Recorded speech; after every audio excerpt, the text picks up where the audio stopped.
ओम नमः शिवाय मित्रों। प्रिय मित्रों, आज मैं आप लोगों के सामने चंद्रिका यक्षिणी साधना पार्ट 2 लेकर आया हूँ। पिछले भाग में मैंने आप लोगों को बताया था कि कैसे एक लड़का जिसे आध्यात्म की और सिद्धि साधनाओं की बिल्कुल भी ललक नहीं थी उसके अंदर, ना ही कोई ज्ञान था, उसने अपने गुरुदेव की इच्छा से, आज्ञा से चंद्रिका यक्षिणी साधना शुरू किया और कैसे उसे उस अप्सरा, उस देवी के दर्शन हुए। दर्शन के बाद, जैसा कि पिछले पार्ट में हम लोगों ने सुना, जाना कि कैसे उसने साधना की और कैसे उसे अप्सरा की छवि दिखी, उस लड़के ने उस देवी के दर्शन किए। लेकिन अब इस पार्ट में, इस भाग में हम जानेंगे कि उसके बाद उस लड़के का क्या हुआ, उसके साथ क्या हुआ, क्या बीता, वह इस पार्ट में हम जानेंगे। जिन लोगों ने पार्ट 1 नहीं सुना है, नहीं देखा है, वो लोग इस चैनल के वीडियो सेक्शन में जाएं और वहां पर चंद्रिका यक्षिणी भाग 1 को सुने। उसे सुनने के बाद वह इस पार्ट को भी, इस भाग को भी सुने, ताकि उन्हें पूरा पता चल जाए कि उस लड़के के साथ क्या क्या हुआ। तो दूसरा भाग शुरू करने से पहले मैं आप सभी लोगों से गुजारिश करूंगा कि जो चैनल पर नए हैं, जिन्होंने अभी तक चैनल सब्सक्राइब नहीं किया है, वह इस चैनल को सब्सक्राइब कर लें, ताकि आप लोगों के सामने जितने भी अप्सरा साधना से रिलेटेड सच्ची घटनाएं होंगी, वह मैं आप लोगों के साथ शेयर कर सकूं। और भी अप्सरा साधना के अलावे बहुत ऐसी साधनाएं हैं जो मेरे गुरुदेव के द्वारा दिया हुआ है। मैं उन सारी साधनाओं के बारे में बताऊंगा, उनकी जानकारी भी दूंगा। अगर आप लोग इच्छुक होंगे तो वो साधना आप कर सकते हैं। तो ऐसे ही साधनाओं की जानकारी के लिए आप चैनल को सब्सक्राइब कर लें। तो आइए अब हम शुरू करते हैं, जानते हैं इस पार्ट में, इस भाग में, कि उस लड़के के साथ क्या क्या हुआ। तो साधना करने के बाद वह लड़का, जैसा कि मैंने पहले भाग के अंत में बताया था, कि वह पुणे चला गया। पुणे जाने के बाद उस लड़के के साथ बहुत ही अलग अलग तरह की, अजीब अजीब तरह की घटनाएं हुई। जैसे कि जब वह साधना के बाद सडनली पुणे चला गया, उसके बाद जाते ही उसने वहाँ पर अपना नॉर्मल रोज़मर्रा का जो उसका रूटीन था, उसने वह शुरू कर दिया। वो कॉलेज जाने लगा अपना, और क्रिकेट भी वह शुरू रखा, जारी रखा। कॉलेज में जाने के बाद उसे एक चीज़ फील होने लगा कि अब वह जिस विषय में वह पढ़ रहा है, या जिस विषय का वह क्लास कर रहा है, उस विषय में, उस सब्जेक्ट में उसे ज़्यादा कुछ एफर्ट नहीं लगाना पड़ रहा था। वह नॉर्मल ही कोई क्लास अटेंड करता और उसके बारे में लगभग वो सारी चीज़ें उसके मन में रह जाती। मतलब हम लोग कह सकते हैं कि वह लड़का जो है, उसके अंदर एक इस तरह की क्षमता आ गई थी, एक शक्ति आ गई थी, जिससे वह एक बार जो चीज़ सुन लेता या पढ़ लेता वह उसके दिल दिमाग में बैठ जाता। उसे पढ़ाई से काफ़ी लाभ होने लगा और इसका असर उसे उसके एग्ज़ाम में, फाइनल एग्ज़ाम में उसे मिला। उसने क्या देखा एग्ज़ाम में, जो कि वह वहाँ से मास्टर डिग्री कर रहा था, वहाँ पर उसे बहुत अच्छा रिस्पांस मिला। वह अपने कॉलेज में उसने काफ़ी नाम कमाया, अपने पढ़ाई के क्षेत्र में काफ़ी अच्छा किया वो, और साथ ही साथ वह क्रिकेट में भी काफ़ी अच्छा करने लगा। अभी तक उसके पास याद रहे वह साधना सिद्ध नहीं हुई थी, उसने केवल वह साधना की थी और उस देवी के दर्शन किया था उसने, लेकिन उसका बोल सकते हैं, हम कह सकते हैं कि उस साधना का जो भी प्रभाव था जो उसके ऊपर वो उसे मिल रहा था। जैसे कि वो अपने क्लास में टॉप होने लगा, काफ़ी आगे रहने लगा पढ़ाई में, और क्रिकेट में जहाँ वह खेलता था वहाँ पर भी कुछ अजीबोगरीब घटनाएं होने लगी। जैसे कि उसने बताया कि कई सारे मैचेस जब वो खेलने लगा, वह खेलने के लिए अपनी टीम के साथ बाहर जाता था, अपने कोचों के साथ, कोच के साथ, तो सबसे बड़ी चीज़ क्या हुई कि उसके खेल में अचानक ही बहुत निखार आ गया। उसे खुद यकीन नहीं होने लगा कि मेरा खेल इतना अच्छा कैसे हो गया, वो भी बिना बहुत एफर्ट लगाए हुए।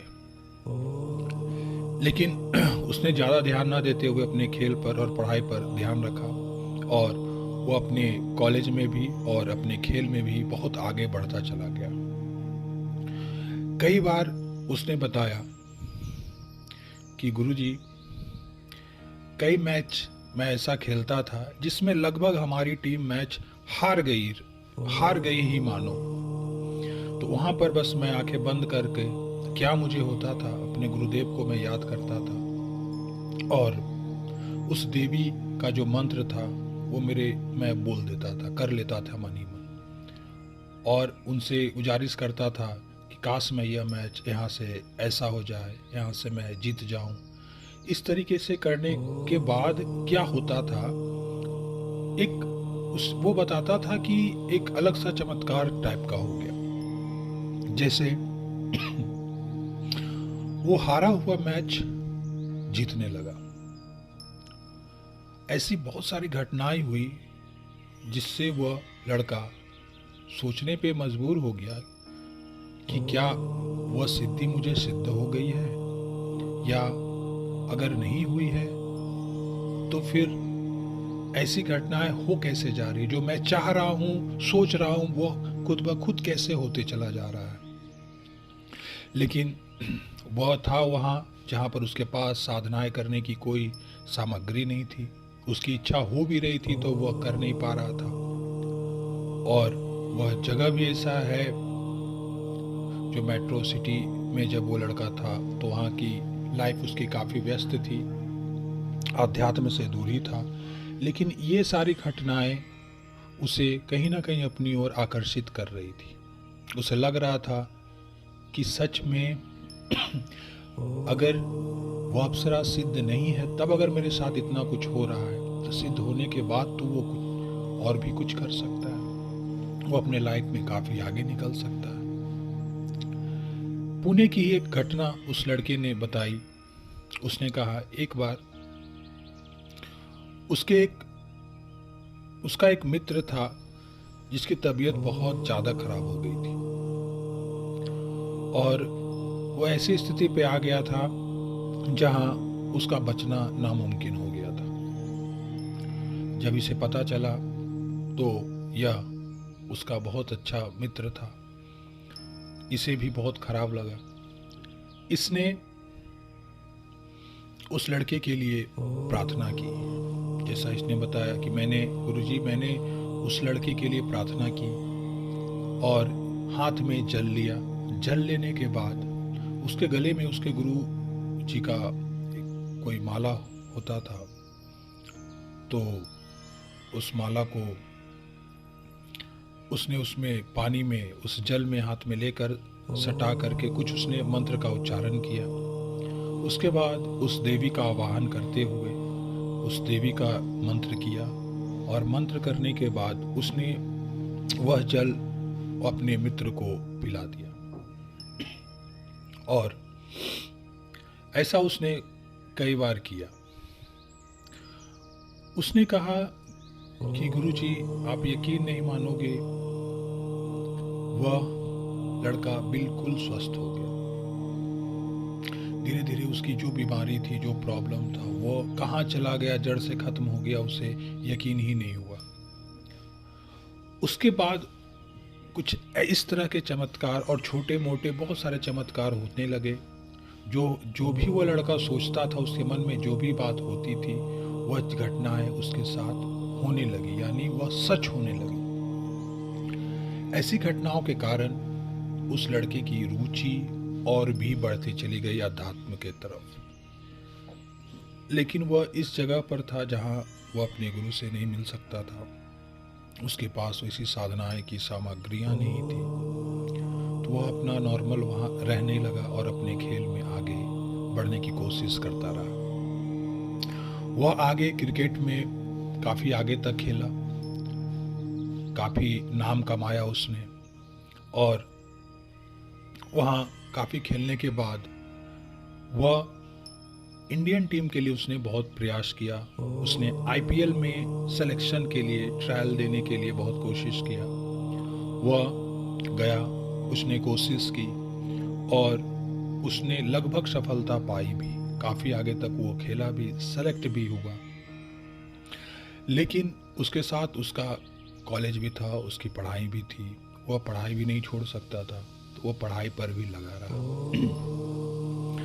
कॉलेज जब उसका खत्म हुआ, तो कॉलेज खत्म होने के बाद उसने सोचा कि इस बार मैं अब सब कुछ छोड़कर अपने खेल पर लगा रहूं और आगे पहुंचूं, किसी तरह और आगे बढ़ूं। सफलताएं तो उसे बहुत मिली थी और वह काफ़ी आगे पहुंच भी गया था, चाहे वह शिक्षा के क्षेत्र में हो, चाहे वह अपने कैरियर के क्षेत्र में हो। लेकिन कॉलेज खत्म होने के बाद उसे जॉब की अपॉर्चुनिटी मिलने लगी। कई सारे जॉब के ऑफर्स उसे आने लगे, लेकिन उसका ध्यान पूरा क्रिकेट पर रहता था। घर का दबाव उसे मिलने लगा, पैसों की कमी उसे होने लगी। उसे समझ नहीं आ रहा था कि अब मैं करूं क्या। किसी तरह घर के दबाव में और पैसों की कमी के कारण उसने जॉब ज्वाइन कर लिया। जॉब ज्वाइन करने के बाद उसने कुछ दिन वहाँ काम किया, उसे मन नहीं लगता था। नहीं लगने के कारण उसने क्या किया कि उसने जॉब छोड़ दिया और क्रिकेट में वह फिर लग गया। करीबन कई दिन बीत गए, कई महीने बीत गए। वह एक जॉब पकड़ता, फिर छोड़ता, फिर पकड़ता वो जॉब, फिर छोड़ता। घर के दबाव में, और एक तरफ तो उसके लिए घर का दबाव था उसके ऊपर, और दूसरे तरफ उसके पास उसका कैरियर था जिसे वह छोड़ना नहीं चाह रहा था, और तीसरे तरफ वह शक्ति थी उसके पास जो अदृश्य रूप में ही थी, जो उसकी हेल्प करती थी।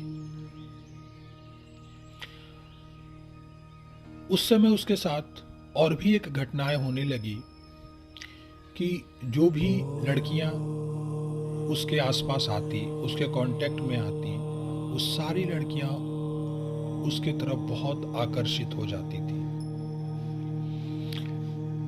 लेकिन वह अपने क्रिकेट के प्रति, अपने कैरियर के प्रति बहुत ज़्यादा जागरूक रहता था।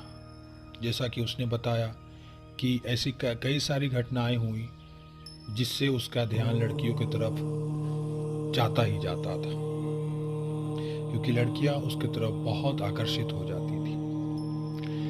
लेकिन उसका दृढ़ संकल्प था, वह क्रिकेट के प्रति समर्पित था, तो वह अपने क्रिकेट पर ही फोकस किया उसने।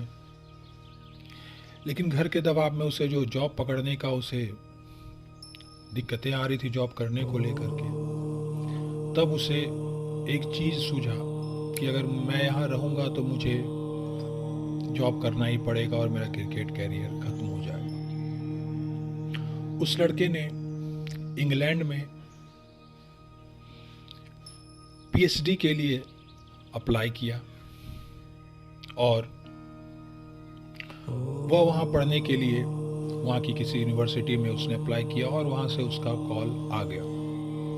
उसके बाद कुछ फॉर्मेलिटीज़ थी जो लंदन के उस कॉलेज से, उसके पुणे के कॉलेज से कुछ फॉर्मेलिटी थी जो कॉलेज वालों को करना था, वो सारा प्रोसेस हुआ और उसने यह सोचा कि अगर मैं लंदन चला जाऊंगा तो वहाँ से पढ़ भी सकता हूँ और पढ़ने के साथ साथ मैं वहाँ पर काउंटी क्रिकेट भी खेल सकता हूँ, वहाँ कैरियर आगे बढ़ा सकता हूँ। उसका एडमिशन हुआ, उसकी सारी चीज़ें फिक्स हो गई, उसे बस वहाँ जाना था और अपना क्लास करना था, काउंटी क्रिकेट में अपना हाथ, अपना किस्मत आगे आजमाना था। लेकिन किस्मत का खेल, उसके पास पैसों की कमी हो गई। काफ़ी पैसे लग रहे थे, तो इस कारण से उतने पैसे वह जमा नहीं कर पाया और वह लंदन नहीं जा पाया। और ये तब हुआ जब लास्ट समय पे, जब उसे कॉलेज ज्वाइन करना था, लास्ट समय पर जब पैसों की थोड़ी कमी हो जाने के कारण वह लड़का नहीं जा पाया। फिर उसे थक हार कर उसने एक जॉब ज्वाइन कर लिया, लेकिन उसे जॉब में मन लगता नहीं था। लेकिन एक चीज़ तो था कि वो मन में जो सोचता था, बहुत सारी छोटी छोटी चीज़ें वो उसके साथ हो जाती थी। अब उस लड़के ने सोचा कि मेरे से ये सब नहीं होगा, क्रिकेट भी मेरा चला गया। वह थक हार करके अपना घर आया, वह बिहार अपने घर आया। आने के बाद उसने सोचा कि कुछ टाइम मैं यहाँ रहूँ, उसके बाद मैं जा कर के जॉब ज्वाइन कर लूँ और क्रिकेट अब मैं छोड़ ही दूँगा, क्योंकि उसके पास अब कोई चारा नहीं बचा था। वो वापस अपने घर बिहार आया। बिहार आने के बाद उसके लाइफ में बहुत कुछ ऐसी घटनाएं हुई, उसकी लाइफ ने ऐसा यू टर्न लिया जो बहुत ही अजीब टाइप का था। अब आगे बिहार में उसके साथ क्या हुआ, उसने साधनाएं शुरू की, उस अप्सरा की साधना शुरू की और वो अप्सरा उससे सिद्ध हुई, कैसे हुई, नहीं हुई, इसके बारे में विस्तृत रूप से हम लोग अगले वीडियो में बात करेंगे, क्योंकि वीडियो ऐसे ही काफ़ी लंबा हो गया है। तो जल्दी तीसरे वीडियो में, तीसरे भाग में हम लोग बात करेंगे कि कैसे उस लड़के ने बिहार आकर के, अपने घर आकर के उसकी लाइफ कहाँ गई, उसने क्या किया, वह उस सिद्धि, उस साधना को संपन्न वह कर पाया या नहीं कर पाया, और वह अभी क्या कर रहा है। तो इन सारी चीज़ों को जानने के लिए भाग 3 का इंतज़ार करें। मैं उसमें उस लड़के के बारे में सारी जानकारी बताऊंगा और वह संभवतः अपना लास्ट ही वीडियो होगा। इसके अलावा और भी कुछ अनुभव हैं, कुछ शिष्यों के अनुभव हैं अप्सरा साधना को लेकर के, जो मैं और वीडियो में आपको बताऊंगा। उसके लिए जो चैनल पर नए हैं, चैनल को सब्सक्राइब कर लें। बहुत सारे आशीर्वाद के साथ मैं यह वीडियो संपन्न करता हूँ, समाप्त करता हूँ। भगवान आप सबका कल्याण करे। ओम नमः शिवाय।